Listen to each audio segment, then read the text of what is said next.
श्रीमान सुभाष जी, आज award winner सभी महानुभाव, उपस्थित सभी भाइयों और बहनों, सामान्य रूप से ये कार्यक्रम मुंबई में ही होते हैं और इसके कारण इस प्रकार के कार्यक्रम को ऑर्गेनाइज करने का भी मुंबई का स्वभाव है और ऑडियंस को भी आदत है। लेकिन मैं सुभाष जी का आभारी हूं कि उन्होंने इस कार्यक्रम के लिए गुजरात को चुना, अहमदाबाद को चुना।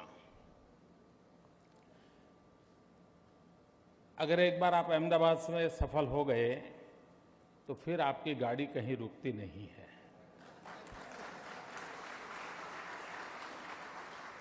हम अहमदाबादियों की पहचान है सिंगल फेयर डबल जर्नी, और ये आपका क्षेत्र ऐसा है कि जिसमें हर कोई अपने इन्वेस्टमेंट का कुछ न कुछ रिवॉर्ड चाहता है और इसलिए रुपये की कीमत क्या होती है, रुपये का महात्म्य क्या होता है, वो शायद अहमदाबादी से अधिक कोई जानता नहीं है। और हमारे अहमदाबादियों के लिए इस प्रकार के चुटकुले भी बने हुए हैं काफ़ी। तो उस शहर में फाइनेंशियल वर्ल्ड के लोगों का इस प्रकार से एकत्र आना, इस समारोह को यहाँ संपन्न करना, मैं फिर एक बार जी ग्रुप के सभी मित्रों का धन्यवाद करता हूँ, आभार व्यक्त करता हूँ।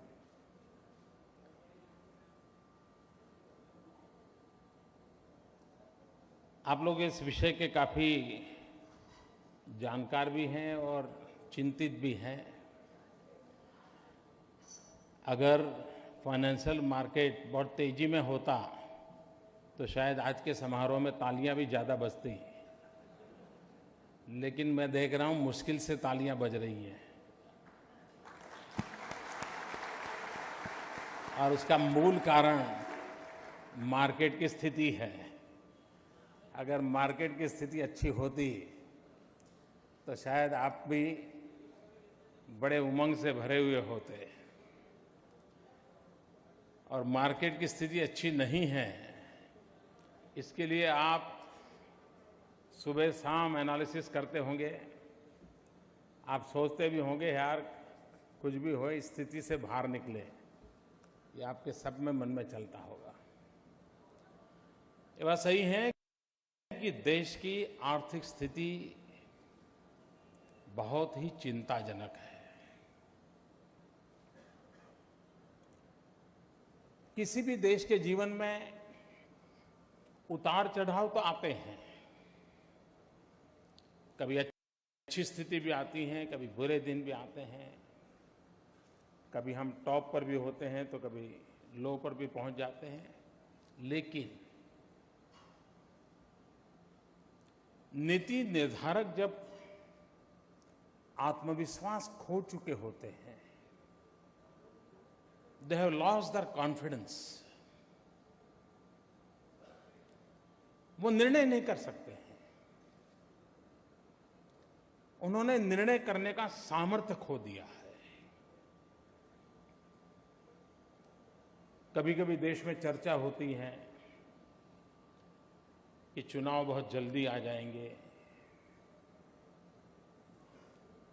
समय पर चुनाव नहीं होंगे। तो मुझसे कुछ लोगों ने बात की थी, मैंने कहा देखिए भाई, चुनाव जल्दी भी अगर आने हैं तो सरकार को निर्णय करना पड़ता है।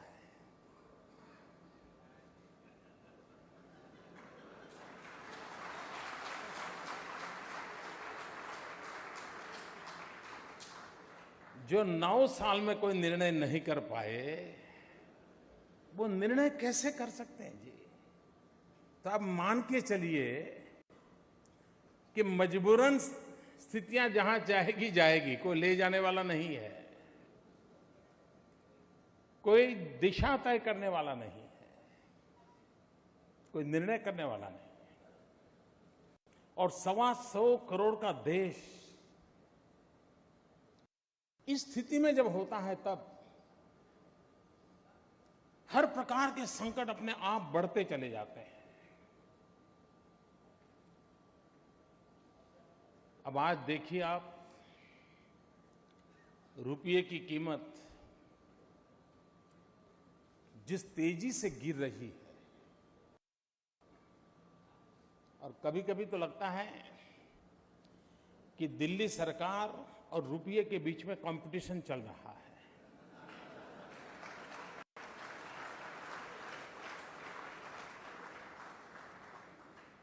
किसकी आबरू तेजी से गिरती चली जा रही है, कौन आगे जाएगा, इसकी कंपटीशन चल रही है। देश जब आजाद हुआ तब $1 1 रुपये के बराबर था। 1 रुपये में $1 बिकता था।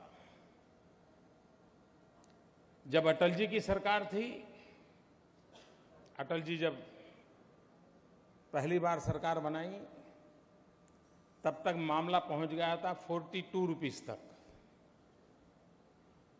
और अटल जी ने जब छोड़ा, तब 44 पर पहुंचा था। 4% में फर्क आया था। लेकिन इस सरकार ने और अर्थशास्त्री प्रधानमंत्री के कालखंड में ये 60 रुपये पर पहुंच गया है। मित्रों, इसकी बू अगर थोड़ा इतिहास की ओर नजर करें, आप तो इस आर्थिक जगत की दुनिया से जुड़े हुए लोग हैं। हिंदुस्तान 1200 साल की गुलामी के बाद जब 15 अगस्त 1947 जब आजाद हुआ था, 1200 साल की गुलामी के बाद जब ये देश आजाद हुआ, उस समय उसके पास ब्रिटिश गवर्नमेंट से 1000 मिलियन पाउंड लेना उधार था। यानी हम लेनदार थे, ब्रिटिश गवर्नमेंट कर्जदार थी। सेकेंड वर्ल्ड वॉर में भारत से जो कुछ भी गया था, वो कर्ज ब्रिटिशर को, हिंदुस्तान को चुकाना था। यानी 1200 साल की गुलामी के बाद भी आजादी का प्रारंभ आर्थिक संकट से नहीं हुआ था, आर्थिक संपन्नता के साथ हुआ था।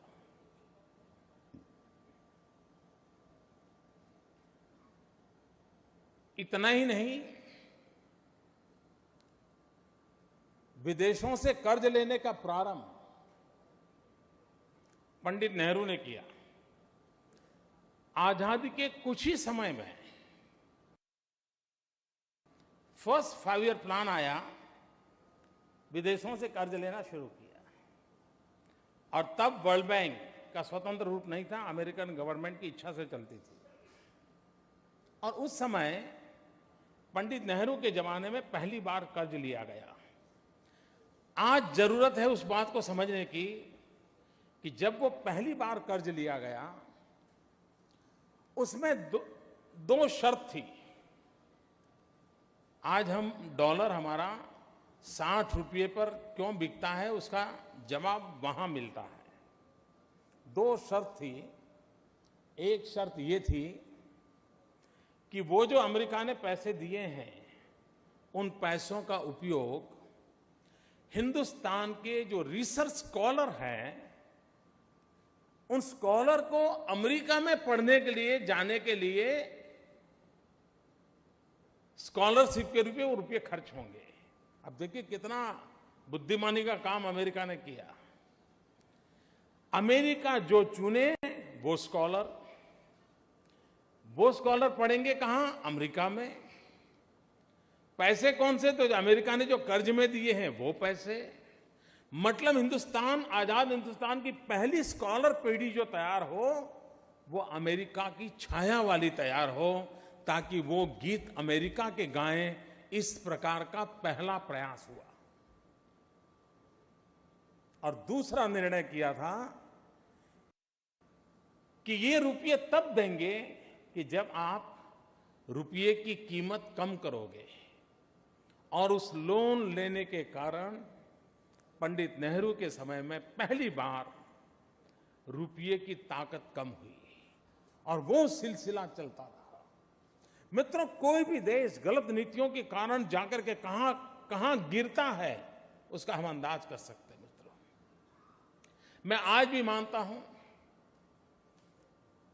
भारत जैसा देश, सारे दुनिया की नजर हिंदुस्तान पे अगर एक बाजार के तौर पर हो तो ये देश अगर बाजार बनकर के रह जाए तो ये देश कभी भी आर्थिक संपन्नता प्राप्त नहीं कर सकता है। पूरा विश्व अपना माल हिंदुस्तान के अंदर जितनी बड़ी मात्रा में डंप कर सकता है, करना चाहता है। इतना बड़ा कंज्यूमर मार्केट अवेलेबल है उनको।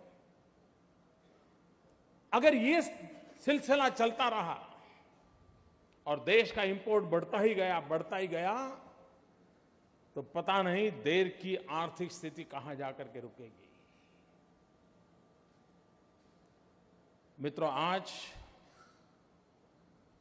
जिस तेजी से इंपोर्ट बढ़ रहा है और एक्सपोर्ट में हम पहले से भी नीचे आ गए, यानी स्टेबल भी नहीं रहे, हम उससे भी नीचे आ गए। और उसके कारण करंट अकाउंट डेफिसिट हमारी बढ़ती गई है, जिसने पूरी आर्थिक स्थिति पर एक नया बोझ डाल दिया है। एफडीआई और एफआईआई दोनों के तराजू पर हम संतुलन नहीं कर पा रहे हैं और उसका मूल कारण हमारी नीतियां हैं।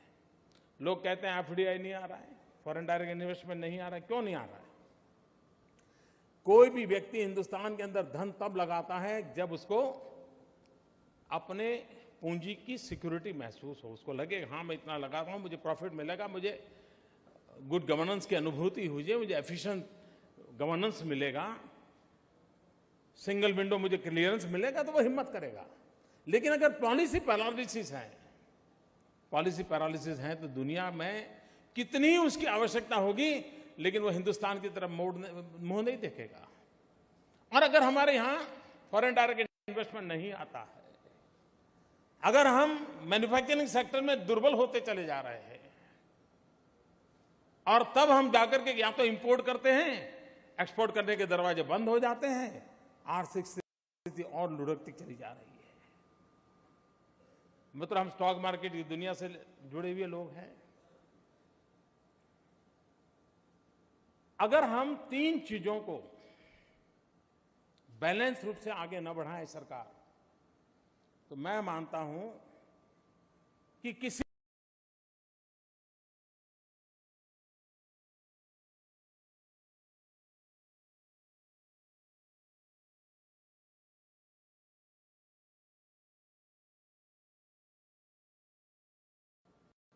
और उसमें भी फ्यूचरिस्टिक वाली संख्या ज्यादा है, रियल ट्रांजैक्शन की संख्या कम होती चली गई है। रियल ट्रांजैक्शन इसलिए नहीं हो रहा है कि उसका कॉन्फिडेंस लेवल टूट चुका है। अगर ये स्थिति बनती है तो आप कल्पना कर सकते हैं कि हम कहां जाकर के खड़े रहेंगे।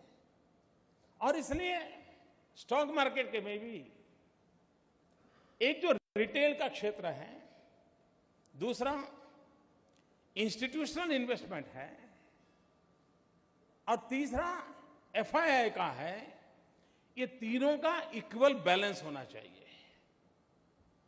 आज मित्रों, अगर एफआईआई का शेयर बढ़ गया और दुनिया का कोई देश जस्ट बिकॉज अपना इंटरेस्ट रेट बढ़ा दें और अचानक एफआईआई में एकदम से बहुत बड़ी अमाउंट चली जाए तो पूरा स्टॉक मार्केट नीचे गिर जाएगा और उसके कारण सामान्य मानवी को कोई भरोसा नहीं रहेगा। मित्रों, आज चिदंबरम जी ये कहते हैं कि भाई लोग सोना न खरीदें, लेकिन लोग सोना खरीदने के लिए मजबूर क्यों हुए? मुझे मालूम, हमारे यहां गुजरात में स्टॉक मार्केट में इन्वेस्ट करना यानी एक प्यून होगा तो भी वो सुबह शाम देखता है स्टॉक मार्केट का क्या हाल है। हमारे यहाँ एक अखबार तो सिर्फ ये स्टॉक मार्केट के रेट के ऊपर ही चलता है, पूरा अखबार उसे, और लोग उसी को खरीदते हैं क्योंकि उनको उसी में इंटरेस्ट होता है। लेकिन आज उसका इंटरेस्ट नहीं रहा, क्योंकि उसको भरोसा नहीं है कि उसको जो कुछ भी इन्वेस्ट कर रहा है कुछ मिलेगा कि नहीं मिलेगा। तो फिर उसके बाद दो रास्ते बच जाते हैं, रियल एस्टेट में डालो या तो गोल्ड में डालो। रियल एस्टेट में डालने के लिए मिडिल क्लास, लोअर मिडिल के पास उतनी अमाउंट नहीं होती है ताकि वो उसमें डाल नहीं पाता है। तो क्या करेगा? चलिए भाई 10 ग्राम, 20 ग्राम, 50 ग्राम, 100 ग्राम गोल्ड ले लो, पैसा बढ़ जाएगा। अकेले 2012 के वर्ष में 1 लाख करोड़ रुपयों का गोल्ड इस देश में इंपोर्ट हुआ, एक साल में। और बताया जाता है कि आज देश में 18 लाख करोड़ रुपयों का गोल्ड आज हिंदुस्तान के अंदर पड़ा हुआ है। नॉन प्रोडक्टिव एसेट है मित्रों। अगर ये स्थिति रही तो हमारी सारी आर्थिक व्यवस्था कैसे चलेगी? और ये क्यों हो रहा है? क्योंकि व्यक्ति को एक ही जगह पे उसको सिक्योरिटी लगती है, हार लेकर के रखो, ज्यादा पैसे मिले या ना मिले लेकिन पैसे बच जाएंगे। या तो उसको लगता है रियल एस्टेट। मित्रों, रियल एस्टेट में भी जाने का कारण क्यों बना है? तो हमारी इकोनॉमी पर ब्लैक मनी की इकोनॉमी डोमिनेट करने लग गई है। और जब ब्लैक मनी की इकोनॉमी डोमिनेट कर रही हो, एक पैरेलल इकोनॉमी चलती हो, तो स्वाभाविक है लोगों को रियल एस्टेट में जाने का रास्ता ठीक लगता है। और जेन्युइन आदमी अगर रियल एस्टेट में जाना चाहता है, एंटर नहीं कर पा रहा है क्योंकि ब्लैक मनी नहीं है। एक ऐसे विशियस सर्कल को देश में चलाया गया है जिसके कारण देश का पूरा अर्थतंत्र आज स्थितियों को बिगाड़ रहा चला जा रहा है। सामान्य व्यक्ति, हमारे देश की और पूरे एशिया की एक विशेषता रही है,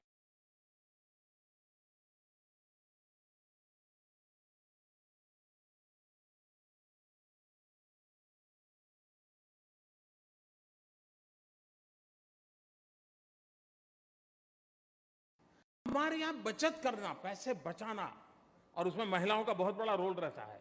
गरीब से गरीब महिला होगी, गरीब परिवार होगी, लेकिन कुछ ना कुछ बचाने की कोशिश करेगी।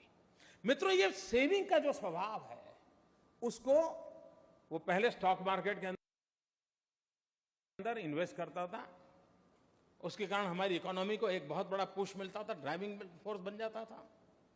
लेकिन आज महंगाई बढ़ने के कारण middle class, lower middle class, जिसके पास सोना खरीदने की ताकत नहीं है, फ्लैट खरीदने की ताकत नहीं है, जमीन में पैसा नहीं लगा सकता है, वो 10 रुपये के, 20 रुपये के 5 शेयर, 10 शेयर लेने की कोशिश करता था क्योंकि उसके पास उतने ही पैसे थे। लेकिन महंगाई के कारण middle class, lower middle class, अपना घर चलाना ही दिक्कत हो गया है, सेविंग खत्म हो चुका है। और सेविंग खत्म होने के कारण स्टॉक मार्केट के अंदर उसकी एंट्री बंद हो गई है। अगर ये स्थिति बनी रही तो आज हमारा पूरी फाइनेंशियल स्थिति और दुर्दशा की ओर चली जाएगी। आप देखिए इंपोर्ट, ये तो हम समझ सकते हैं, चलो भाई नेचुरल रिसोर्सेज में हमारी कुछ सीमाएं होगी, हमको पेट्रोलियम और गैस, डीजल, इसके इंपोर्ट के लिए आज हमारे पास कोई रास्ता नहीं होगा, मजबूरन ही सही, चलो हमको लेना पड़ेगा। लेकिन क्या कारण है कि इलेक्ट्रॉनिक गुड्स, मोबाइल फोन, अरबों खरबों रुपयों का इंपोर्ट हमारा बढ़ता चला जा रहा है? क्या हमारा देश मोबाइल फोन मैन्युफैक्चरिंग में एक बहुत बड़ा जंप नहीं लगा सकता है? हम हमारे इंपोर्ट को कम करने का रास्ता नहीं खोज सकते हैं? हमें मालूम है हिंदुस्तान में इलेक्ट्रॉनिक गुड्स का बहुत बड़ा मार्केट है, और इलेक्ट्रॉनिक गुड का मैन्युफैक्चरिंग कोई बहुत बड़ा आसमान से कोई बड़ा स्काई रॉकेट इंजीनियरिंग लाने की जरूरत नहीं है, बहुत सामान्य सामान्य प्रकार की टेक्नोलॉजी है, लेकिन उसको हमने बल नहीं दिया और उसके कारण आज हिंदुस्तान में जो 3 सेक्टर है सबसे ज्यादा इंपोर्ट करने में, उसमें एक क्षेत्र है इलेक्ट्रॉनिक गुड्स का। हाँ, कोई मेडिकल इक्विपमेंट के लिए कोई बड़ी एक्स्ट्राऑर्डिनरी चीज आती है तो वन कैन अंडरस्टैंड, लेकिन रूटीन में हमारे यहां अपना कंप्यूटर नहीं बन पा रहे हैं, हम यहां आकर के असेंबल करते हैं। अगर हमारे देश ने योजनाबद्ध, भाई हम 10 साल के अंदर इस सेक्टर के अंदर इंपोर्ट करने की स्थिति में से हम बाहर आ जाएंगे, हम क्वालिटी मटेरियल प्रोवाइड करेंगे, सफिशिएंट मटेरियल प्रोवाइड करेंगे, तो देश की स्थिति नहीं बनती। लेकिन हमारी नीतियों की कमियों के कारण यह हाल हुआ है। हमारा मैन्युफैक्चरिंग कॉस्ट इफेक्टिव नहीं हो रहा है। क्यों नहीं हो रहा है? अगर हमें दुनिया के सामने टिकना है, हमारे लोगों को उत्पादन के क्षेत्र में जो लोग हैं वो कॉस्ट इफेक्टिव हो, तो उसके लिए क्या चाहिए? आज देखिए हिंदुस्तान में 20,000 से ज्यादा मेगावाट बिजली के कारखाने बंद पड़े हैं। कोई देश ऐसा देखा है आपने कि जिसके पास कोयले की खदान है, जिसके पास अंधेरा है, लोगों को बिजली चाहिए, बिजली के ग्राहक मौजूद है, और जिसके पास बिजली पैदा करने वाले 20,000 मेगावाट से अधिक बिजली पैदा करने वाले कारखाने तैयार हो, जस्ट लीडरशिप नहीं है, पॉलिसी पैरालिसिस है, और इसलिए कोयले के निर्णय हो नहीं रहे हैं, खदान में से कोयला निकल नहीं रहा है, कोयला बिजली के कारखाने में पहुंच नहीं रहा है, देश अंधेरे में डूब रहा है, मैन्युफैक्चरिंग सेक्टर को सफिशिएंट बिजली नहीं मिल रही है, फार्मर को सफिशिएंट बिजली नहीं मिल रही है, और उसके कारण हमारा ग्रोथ कम हो रहा है, हमारे विकास की यात्रा कम हो रही है। अगर इन चीजों पर, छोटी छोटी चीजें मित्र, कोई बहुत बड़ी चीजों की कोई जरूरत नहीं है, सामान्य चीजें अगर उस पर भी हमने बल दिया होता तो मैं नहीं मानता हूं कि देश आज इतने बड़े आर्थिक संकट में गुजरता। और ऐसा नहीं है कि इसके रास्ते नहीं है। अटल जी के समय की एनडीए सरकार के कार्यकाल के हम फिगर देख लें, सीना तान करके कोई भी कह सकता है। मित्रों, उन दिनों तो भारत ने न्यूक्लियर टेस्ट किया था, पूरे विश्व ने सैंक्शन लगा दिए थे, देश आर्थिक संकट के अंदर फंसा हुआ था। ऐसे विकट काल में भी अटल जी के नेतृत्व में हिंदुस्तान की एनडीए, और वो भी पार्टनर, 24 पार्टियां एक साथ सरकार चलाती थी, एक पार्टी की सरकार नहीं थी। उसके बाद भी न महंगाई बढ़ने दी थी, न इंपोर्ट बढ़ने दिया था, एक्सपोर्ट में कटौती आने नहीं दी थी। सेविंग का रेशियो, जब अटल जी की सरकार बनी तब सेविंग हमारा 32% से ज्यादा था, और आज वो 30% से भी कम हो गया है।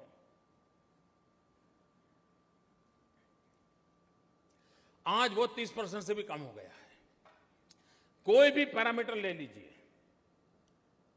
भारत की इकोनॉमी में 21वीं सदी की विकास यात्रा के सपनों की मजबूत नींव अटल जी ने अपने शासनकाल में रखी थी। लेकिन देखते ही देखते पिछले 9 साल में जो रखा था वो भी खत्म हो गया, और नया कुछ अर्जित नहीं हुआ। ऊपर से नए बोझ और नए संकट हमारे देश पर आते गए, और इसी के कारण आज हम संकट से गुजर रहे हैं। आपका तो पूरा मार्केट, पहले जो इन्वेस्टर था वो सुबह जब स्टॉक मार्केट खुलता था तो उसके सांस ऊपर नीचे होते थे। शेयर बाजार के अंदर जिसने बेचारे ने 1,000-2,000 रुपए लगाए, वो सोचता था यार कुछ मिला नहीं मिला। आज सांस आपके ऊपर नीचे हो रहे हैं। ये पहली बार हो रहा है, और इसलिए इस चिंता की अवस्था में देश एक आत्मविश्वास के साथ कैसे आगे बढ़े, पॉलिसी पैरालिसिस में से देश बाहर कैसे आए।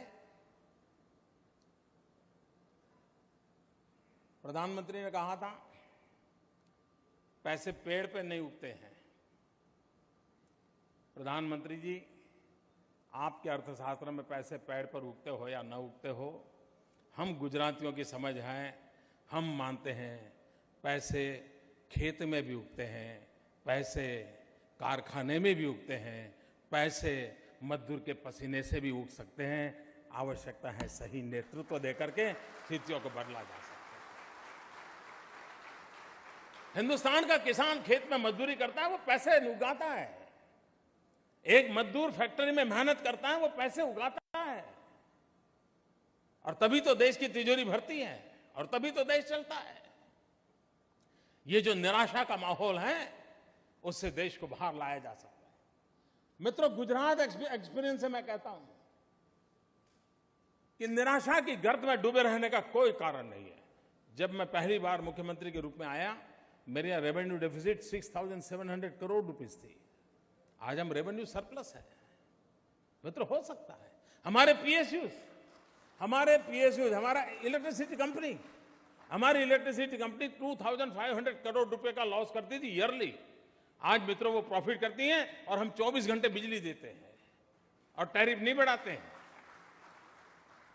कहने का तात्पर्य यह है कि मित्रों, अगर सही दिशा में निर्णय किए जाए, एक देश की सामान्य मानवीय की शक्ति को पर भरोसा करके निर्णय किया जाए, तो देश की स्थिति बहुत बदल सकती है। और मैं बहुत आशावादी इंसान हूं मित्रों। मैं, इतना बड़ा देश, इतना सामर्थ्य है, दुनिया में सीना तान करके खड़ा होने का सामर्थ्य है इस देश में। 1200 साल की गुलामी के बाद भी जो देश सरप्लस था, वो देश आज कर्जदार क्यों बन गया, इसके जवाब हम खोज सकते हैं, उसके उपाय भी खोज सकते हैं। उस विश्वास को लेकर के आगे बढ़े। मैं फिर एक बार सुभाष जी का बहुत आभारी हूं कि आपके बीच आने का मुझे अवसर मिला। बहुत बहुत धन्यवाद।